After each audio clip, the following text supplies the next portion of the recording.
puissant. Cœur à cœur, consolation, transformation. Cœur à cœur, délivrance et joie.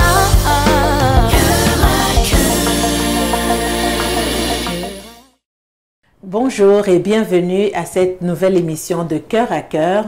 Alors aujourd'hui, je reçois des femmes exceptionnelles, des invités exceptionnels. Nous parlons d'un sujet également exceptionnel. Nous parlons de la femme et du ministère. Alors je reçois une habituée de cette émission, le pasteur Jude. Bonjour pasteur Jude. Bonjour pasteur Nathalie, bonjour à tous nos auditeurs qui nous écoutent. Pasteur Jude, merci d'être là encore aujourd'hui. Ça me fait un grand plaisir comme toujours. Je reçois également une autre servante de Dieu que vous allez écouter pour la première fois sur ce plateau de Cœur à Cœur. Et je suis sûre que ça ne sera pas la dernière fois. Alors je reçois le pasteur Valence Sangara. Bonjour pasteur Valence. Oui, bonjour pasteur Nathalie. Pasteur... Ça me fait plaisir d'être à cette émission Cœur à Cœur. Pasteur Valence, c'est un réel plaisir de t'avoir aujourd'hui. Je sais que tu es vraiment au four et au moulin. Merci pour le sacrifice que tu consens aujourd'hui. Merci beaucoup. Alors, nous parlons de la femme et du ministère. Et c'est un thème très passionnant. Et puis, en tant que femme, c'est vraiment un grand défi que nous avons. Et nous allons en parler cet après-midi. Je vais passer un peu d'une question d'une servante de Dieu à une autre. Et puis, on va essayer d'échanger nos expériences. On va partager sur notre vécu, sur notre quotidien, dans le ministère et dans le foyer. Alors, la première question, Maman Valence, c'est à toi que j'aimerais la poser. C'est quoi une servante de Dieu? C'est quoi être une femme de Dieu? Merci pour la question.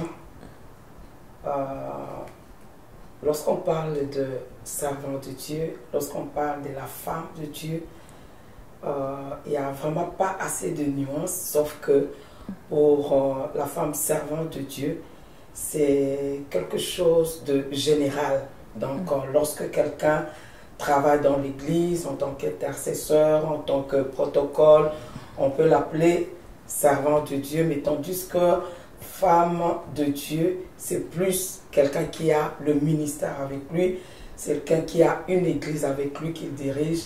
Là, on peut parler de la femme de Dieu. Pasteur Jude, tu es également une femme de Dieu ou tu es une servante de Dieu? Tu es les deux, en fait, comme Maman Valence vient de le dire. En fait, on est en même temps et femme de Dieu et servante de Dieu, c'est ça, hein? Oui, exactement.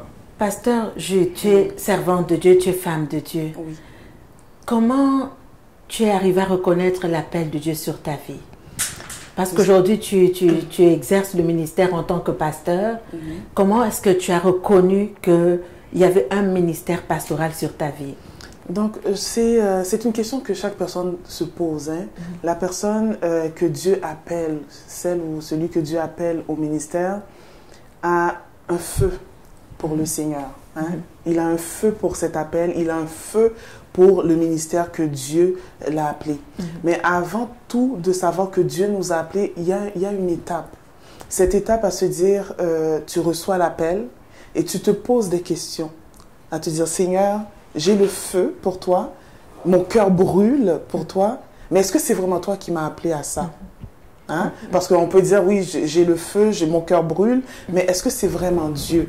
Et là, ça va au-delà de ce que toi, tu peux ressentir. Premièrement, Dieu t'appelle, parce que quand Dieu nous appelle à un ministère, il s'adresse à toi directement. Donc, comment, si nos auditeurs nous écoutent, comment Dieu peut s'adresser à moi? Il peut s'adresser par une prophétie, par un songe. Et Dieu envoie également quelqu'un pour confirmer ton appel. Donc, la première des choses, tu reçois l'appel. La deuxième des choses, Dieu confirme l'appel. Et à partir de là, maintenant, tu vas composer avec cet appel et tu te dis, Seigneur, comment cela se fera-t-il? Ça, c'est la grande question. Alors, Maman Valence, toi, tu es mariée. Ton époux est également un serviteur de Dieu. Est-ce que l'appel, tu l'as eu avant le mariage ou après le mariage? L'appel, je l'avais eu après le mariage. Avant, je servais en tant que protocolaire, ainsi de suite, mais vraiment dans le ministère, je l'avais eu après le mariage. Et comme Pasteur Gilles vient de le dire, le Seigneur parle tantôt d'une manière, tantôt d'une autre.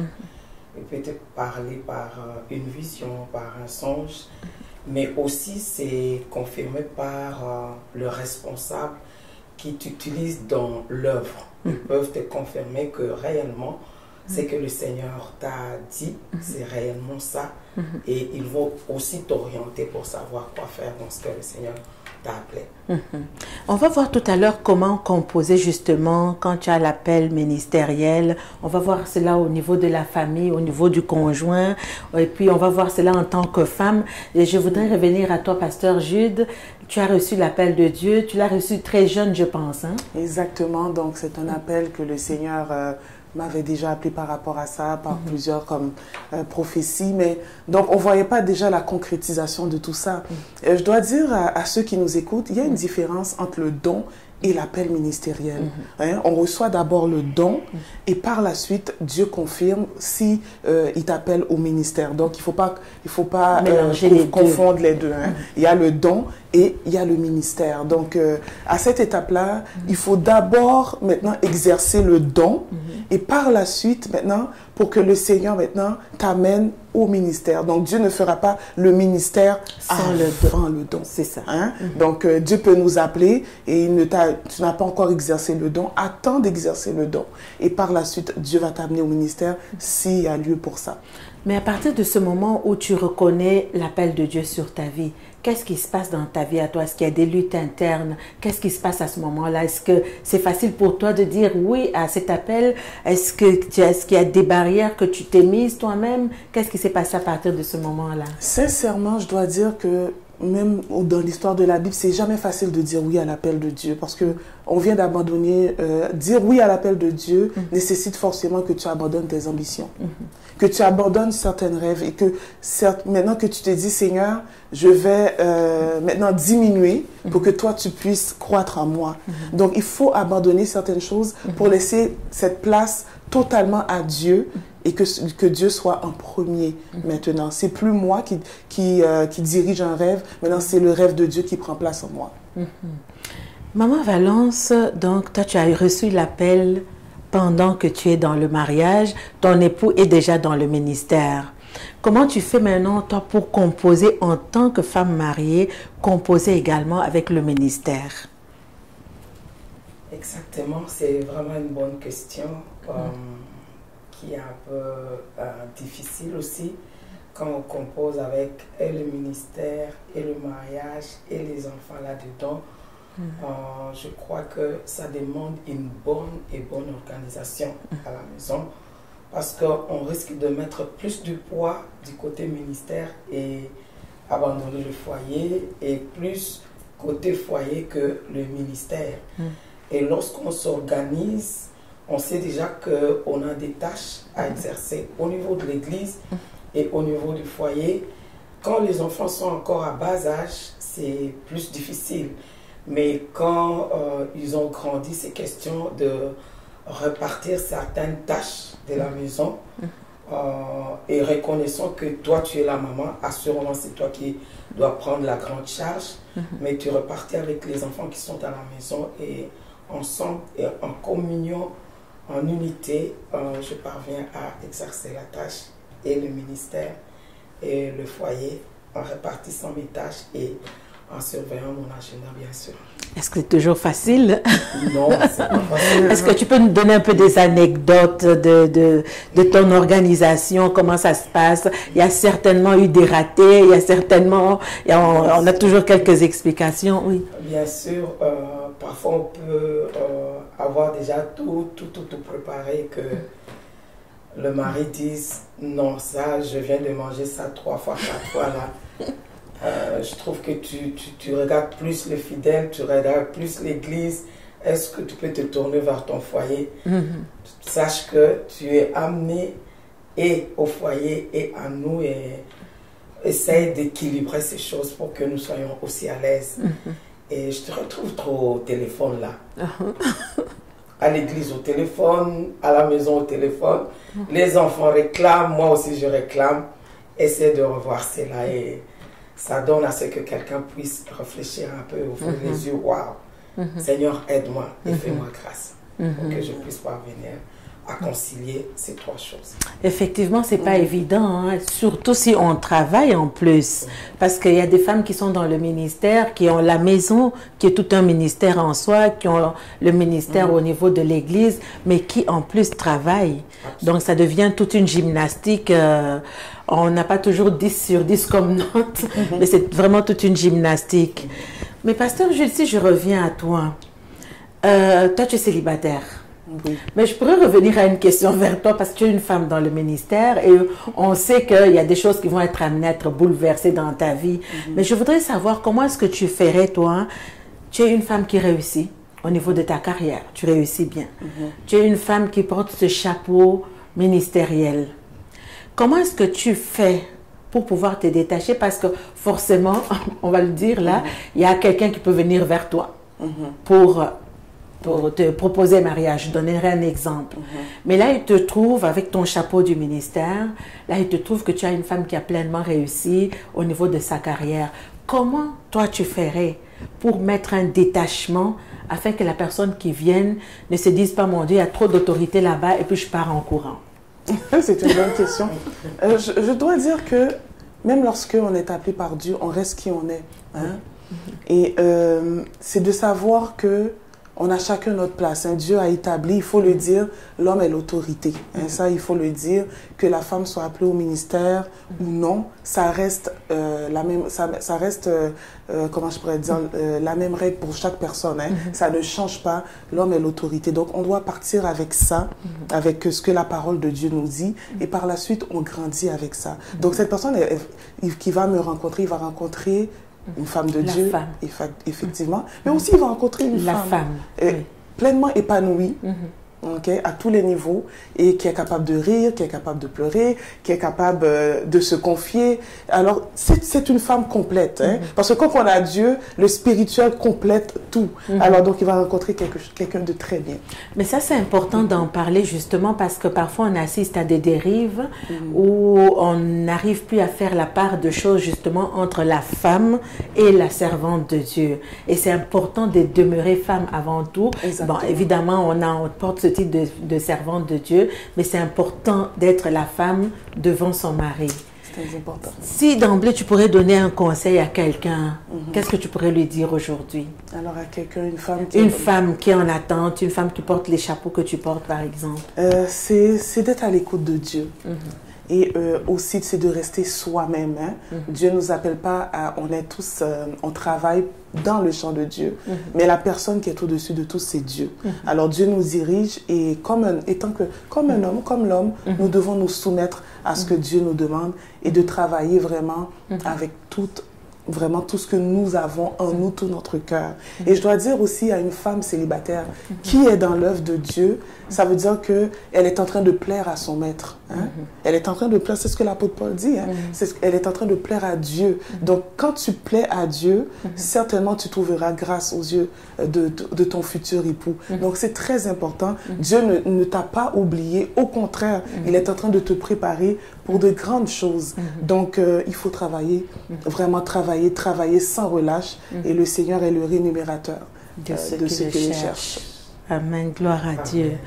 Maman Valence, est-ce que tu rencontres des défis dans le ministère? Il y en a certainement beaucoup.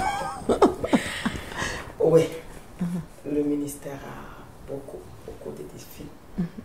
D'abord, je peux prendre dans la façon où plusieurs personnes discutent sur le ministère de la femme. Et maintenant, lorsqu'une femme doit entrer et diriger, c'est autre chose. Il faut vraiment que le Seigneur puisse le confirmer et plus encore donner plus de pouces de grâce pour que les gens puissent l'accepter. Il y a autre chose aussi, les critiques des gens, le moquerie des gens, tout ça, il y en a beaucoup.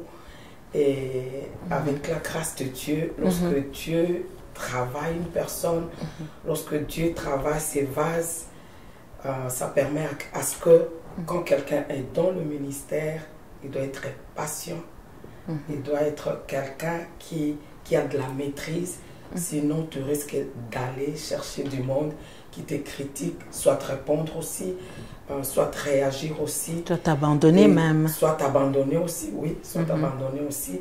Mais Dieu fait grâce avec tout ce qu'on rencontre comme défi. Il soutient, nous relève et on continue à faire le travail. Beaucoup de défis. Est-ce que tu rencontres les mêmes défis? Même dans la société, quand c'est une femme, elle est comme, on a comme l'impression qu'elle est en deuxième plan. Donc, la femme a sa place. Elle a sa place dans la société. Le Seigneur avait prévu la femme.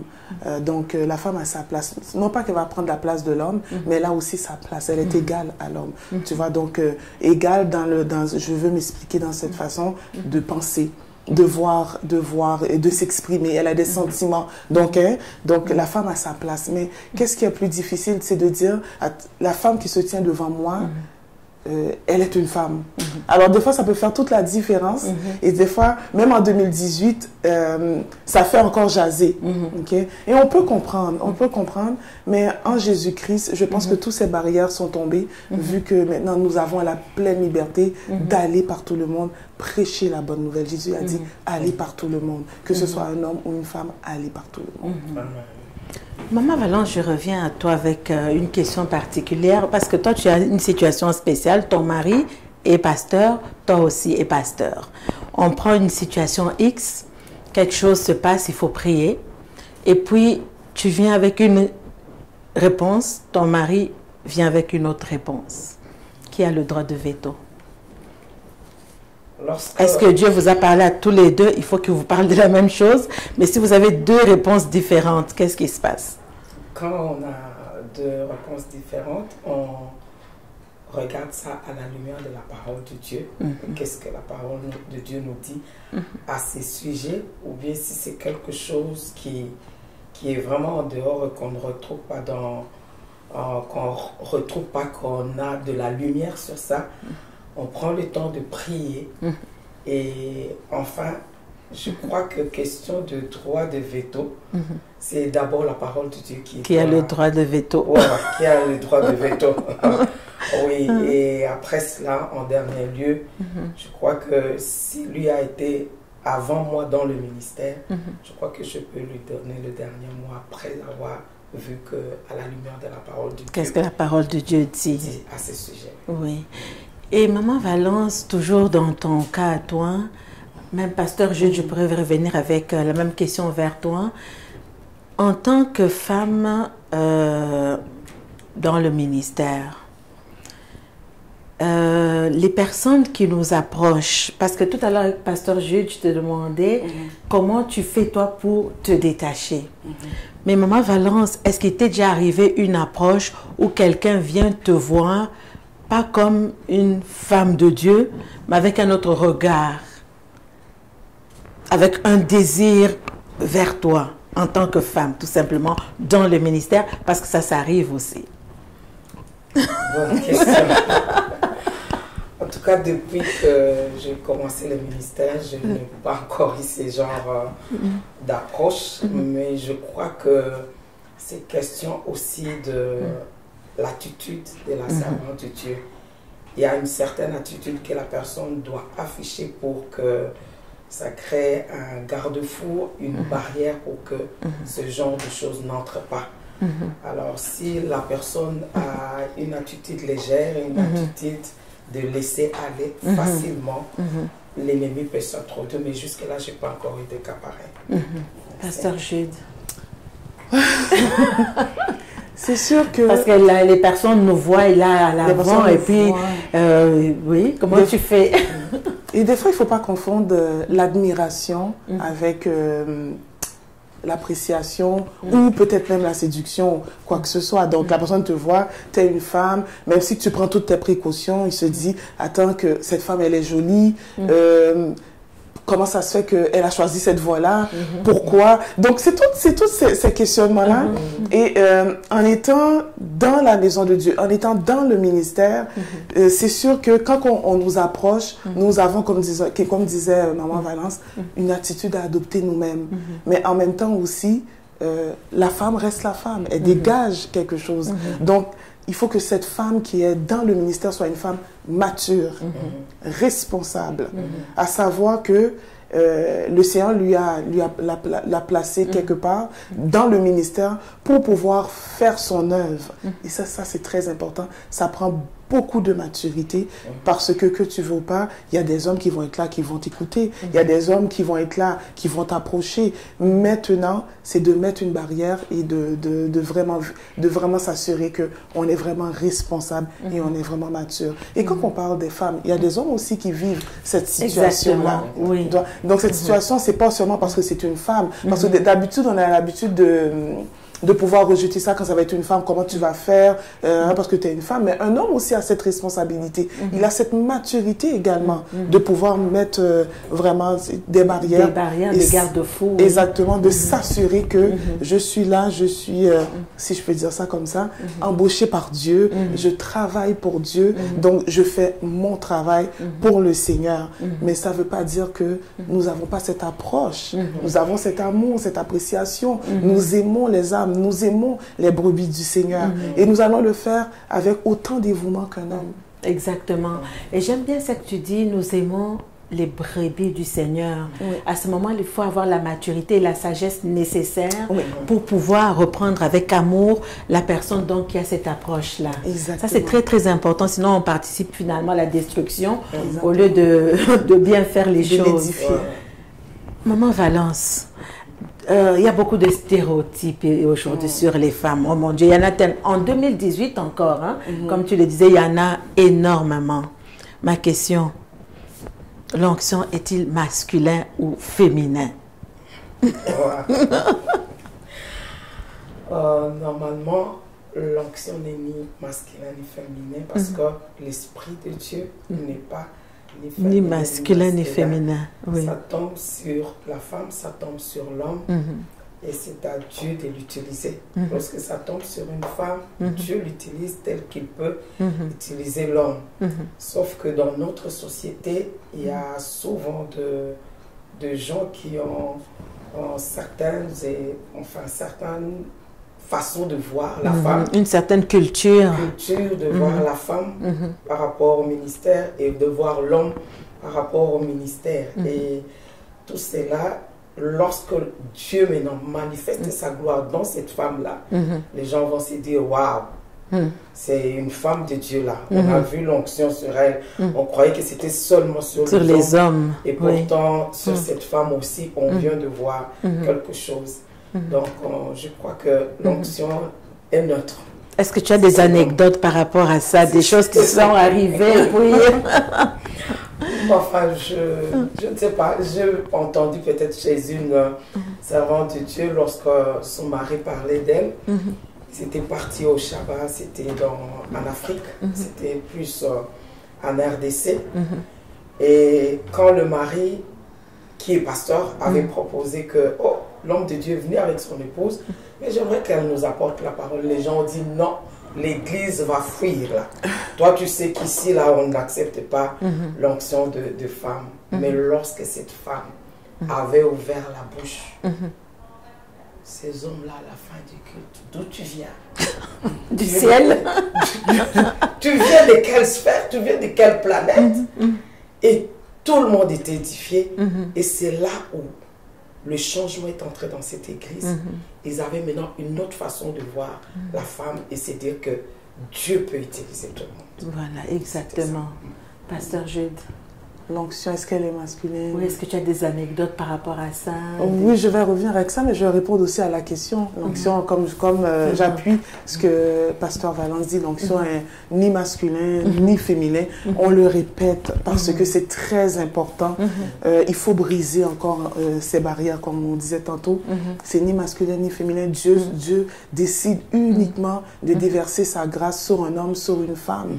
Vous savez, donc Dieu l'a fait à plusieurs reprises. et il va encore le faire. Dieu n'est pas limité.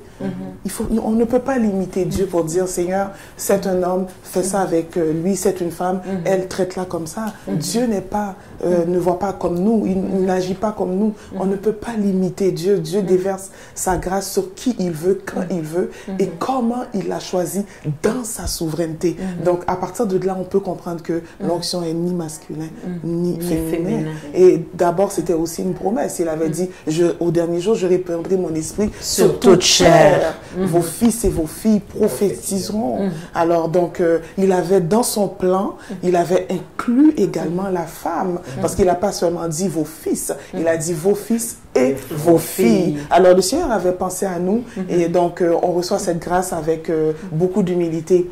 Alors, pour parler d'une anecdote, je me souviens un jour après avoir prêché, et il y avait un homme qui était dans la salle et il m'approche à la fin, il me dit, je trouve que pour une femme, tu prêches très bien.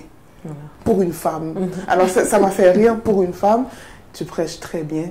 J'ai dit, mais il n'y a pas de différence entre un homme et une femme. Et plusieurs disent, la femme n'a pas le droit de prêcher, ou bien la femme ne peut pas être dans le ministère de la parole, de l'enseignement. Moi, je dis souvent, alors pourquoi Dieu m'a donné le don? Si quelqu'un peut me répondre à ça. Alors pourquoi Dieu, si la femme n'a pas le droit, alors pourquoi Dieu lui-même a déposé cette grâce en toi? Et ça, c'est important qu'on puisse vraiment répondre à toute personne. Maman Valence, est-ce que tu pourrais donner un conseil à quelqu'un? Parce qu'il y a des femmes qui elles-mêmes se mettent des barrières. Tout à l'heure, on parlait un peu des luttes internes. L'appel est là, le don est là. Qu'est-ce que je fais? Comment je compose? Est-ce que les gens vont croire? En fait, on peut revenir à l'exemple biblique dont on parlait. On parle de Marie, la mère de Jésus. Qu'est-ce qui se passe? Marie porte la grossesse. L'ange vient là. Et puis voilà, la conception là, elle est fiancée. Mais elle avait un appel de Dieu sur sa vie. Comment composer avec la famille? Comment composer avec l'environnement? Avec le mari même qui est là, qui comprend rien? Parce qu'on peut avoir un mari qui comprend. Mais qu'est-ce qui se passe quand on a... Maman Valence, je reviens avec toi. Qu'est-ce qui se passe quand on a un mari qui ne comprend, qui n'est pas, peut-être même pas chrétien? Qu'est-ce qu'on fait? Qui ne comprend pas les choses de Dieu. Et voilà, le don est là, l'appel est là. Comment tu comprends? Cette femme pourrait composer avec ça. Je crois que c'est question de se soumettre à Dieu. Et Dieu, au fil du temps, va prouver que, aux gens, va leur montrer que cette personne, c'est moi qui l'ai choisi. Parce qu'au départ, tout le monde n'acceptait pas. Que ce soit les gens qui sont autour de toi, tes amis n'acceptaient pas, la famille n'acceptait pas. C'est au fur et à mesure que le Seigneur t'utilise qu'il voit, waouh, est-ce la même personne? Comment est-ce possible? Nous, on s'est moqué d'elle, nous, on faisait ceci. Mais par des signes et des prodiges, quand le Seigneur l'utilise, la parole puissante de Dieu, quand la parole touche les gens, et ces gens se disent, non, nous acceptons réellement que c'est Dieu qui l'a choisi, parce que ce qu'il est en train de faire, elle ne le fait pas d'elle-même. C'est Dieu réellement qui l'a choisi et qui a mis ce don, ce charisme sur elle. Je crois que Dieu le prouve plus tard. Ce n'est pas question de discuter avec du monde, je sais, je veux, je vaux ceci, je vaux cela, mais c'est l'onction que Dieu a mis sur toi qui parlera. Qui parlera aux gens. Je suis tout à fait d'accord. Oui, et ça prend la patience, donc on doit s'attendre à vivre certains défis, irritants, certains irritants justement, et puis bon, l'onction parlera. L'onction parlera, effectivement, c'est très important. L'onction parlera et Dieu confirmera. Exactement. Aujourd'hui, le temps s'écoule tellement vite, il me reste à peu près 3-4 minutes là.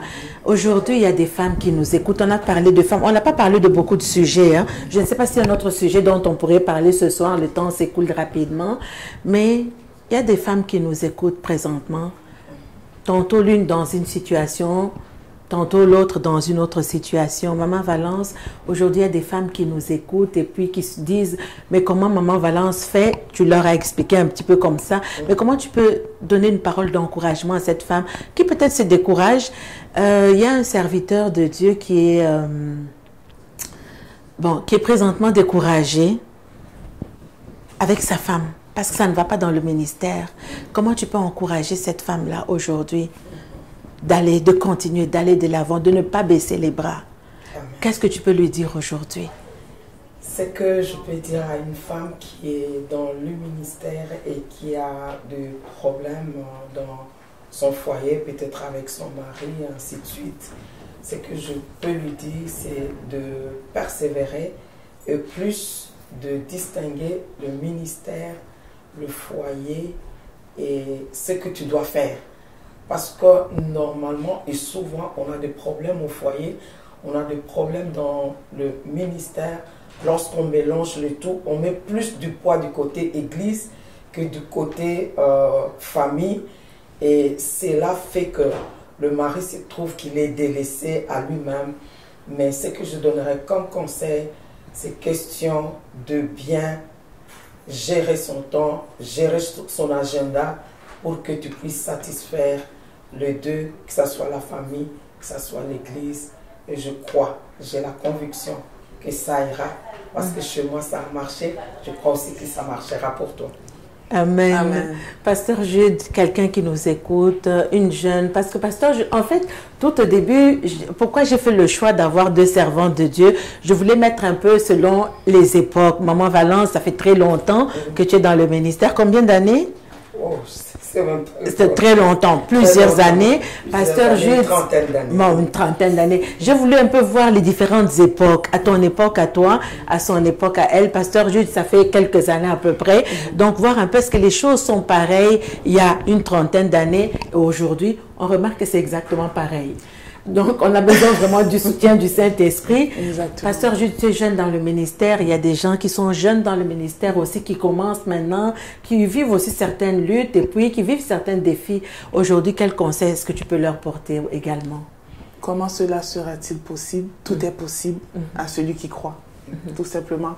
Et Dieu, c'est lui qui appelle et c'est lui qui rend cet appel concrète. C'est lui qui concrétise l'appel qui est dans la vie d'un homme ou d'une femme. Donc, il faut beaucoup de patience avec Dieu et il faut attendre aussi le temps de Dieu. Je pense qu'on n'en a pas parlé, mais le temps de Dieu est très important. Avant le temps, c'est pas le temps. Pas le temps. Et après le temps, c'est pas le temps. Parce que Dieu, il organise. Hein. Celui qui reçoit l'appel, Dieu organise sa vie en fonction de l'appel. Donc, si tu as reçu l'appel de Dieu, si quelqu'un m'écoute, une femme, tu as reçu l'appel de Dieu, attends le bon moment. Dieu va créer. Il est le Dieu des temps et des circonstances. Amen. Donc, il va créer un temps, une circonstance, quelque chose va se passer. Et le Seigneur, lui, va ouvrir cette porte. Juste pour terminer, je me souviens, moi, quand j'ai commencé à prêcher, c'était dans un temps où j'étais dans une église et le pasteur principal n'était pas là. Et cette journée-là, je me suis proposé, est-ce que je peux vous aider? Ils m'ont dit, ah bon, oui, on avait justement besoin de quelqu'un. Mais oui, tu pourrais bien nous aider. Et ça a commencé comme ça. Dieu a créé un temps. Donc, il ne faut pas non plus créer des ministères. Il ne faut pas non plus créer des appels. Laisse Dieu faire son œuvre. Après tout, c'est son œuvre. Effectivement, laissez Dieu faire son œuvre. Maman Valence, comme tu le disais tout à l'heure, l'onction parlera de lui-même. Voilà, merci beaucoup d'avoir été avec nous. Notre temps est écoulé. Vraiment, nous avons été bénis aujourd'hui. Il y a plusieurs sujets. On reviendra sur d'autres sujets. Il y a énormément de choses dont on pourrait parler sur la femme dans le ministère, sur la femme dans le foyer. Mais pour aujourd'hui, c'est tout ce que nous avions comme temps. Pasteur Valence, merci beaucoup d'avoir été avec nous. Merci d'avoir accepté cette invitation. Pasteur Jude également, merci beaucoup d'avoir été là. Et alors, tous ceux qui nous écoutent, merci d'avoir été là. Si vous avez des questions ou quoi que ce soit, il y a une équipe de serviteurs, des servantes de Dieu qui sont là. Donc, vous pouvez m'écrire coeur-à-coeur7@gmail.com ou encore m'appeler directement 514-716-2577. N'oubliez pas de visiter notre page Facebook Cœur à Cœur, Instagram, YouTube et laissez-nous un commentaire et puis chacune de nous, on a accès à la page. Nous allons nous faire un plaisir vraiment de vous répondre. Alors, n'hésitez pas. Merci d'avoir été là et à très bientôt pour une prochaine émission. Que le Seigneur vous bénisse. Témoignage puissant, cœur à cœur, consolation, transformation, cœur à cœur, témoignage puissant, cœur à cœur, consolation,